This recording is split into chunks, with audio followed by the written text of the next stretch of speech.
Hello, ఈరోజు egg బిర్యానీకి first rice boil చేసుకుంటున్నాను.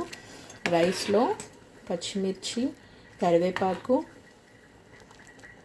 కొత్తిమీర, స్టార్ అనాస్, బడి ఇలాచి, బిర్యానీ ఆకు, బిర్యానీ పువ్వు, కొద్ది గరం మసాలా, సాయి జీరా, అల్లం వెల్లుల్లి పేస్ట్, ఉప్పు, కొద్దిగా గీ వేసుకొని బాయిల్ చేస్తున్నాను.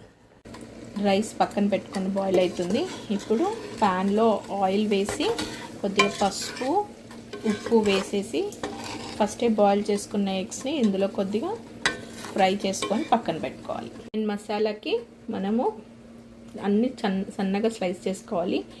ఆనియన్స్, కొత్తిమీర, పుదీనా, పచ్చిమిర్చి అండ్ ఒక్క టమాటో. అండ్ ఇప్పుడు దీంట్లో ఇది పెరుగులో పసుపు, ఉప్పు, కారం, ధనియా పొడి, గరం మసాలా, జీలకర్ర పొడి, పెప్పర్ పౌడర్, కొద్దిగా సాల్ట్, కారం వేసేసి మంచిగా మిక్స్ చేసుకొని పక్కకు పెట్టుకోవాలి. ఎగ్స్ తీసి పక్కన పెట్టేసుకున్నాను. ఇప్పుడు అదే ఆయిల్లో ఫస్ట్ పచ్చిమిర్చి వేసిన తర్వాత ఫ్రై అయిన తర్వాత ఆనియన్, కొత్తిమీర, పుదీనా వేసి ఇవి మంచిగా ఫ్రై అయిన తర్వాత ఫ్రై చేసుకున్నాం.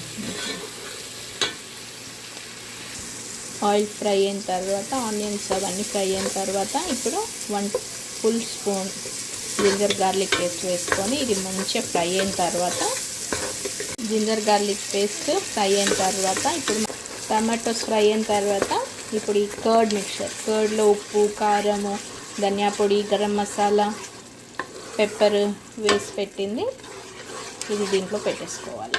ఇది మంచిగా బాయిల్ అయిన తర్వాత ఫ్రై చేసిన ఎగ్స్ బాయిల్ చేసి పెట్టుకొని దమ్మే పెట్టాలి.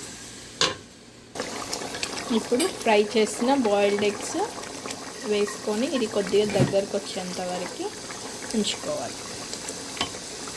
ఇప్పుడు ఇందులో నుంచి ఎగ్స్ తీసి పక్కన పెట్టుకోవాలి. ఇది బాయిల్ అయిపోయింది, దగ్గరికి అయిపోయింది. ఇప్పుడు రైస్ మొత్తం దీని మీద లేయర్గా వేసేసి ఆ లేయర్ మీద ఎగ్స్ వేసుకుందాం. ఎందుకంటే ఆ ఎగ్స్ స్మాష్ అయిపోతాయి కిందనే పెడితే, తీసేటప్పుడు మనం వేసుకునేటప్పుడు.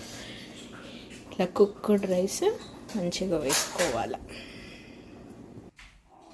ఇలా ఎగ్స్ అన్నీ మీద వేసేసుకొని ఇంకా పెట్టుకునేటప్పుడు కింది దాకా తీసుకొని ఎగ్ సర్వ్ చేసుకొని తింటే yummy egg biryani ready. Thank you.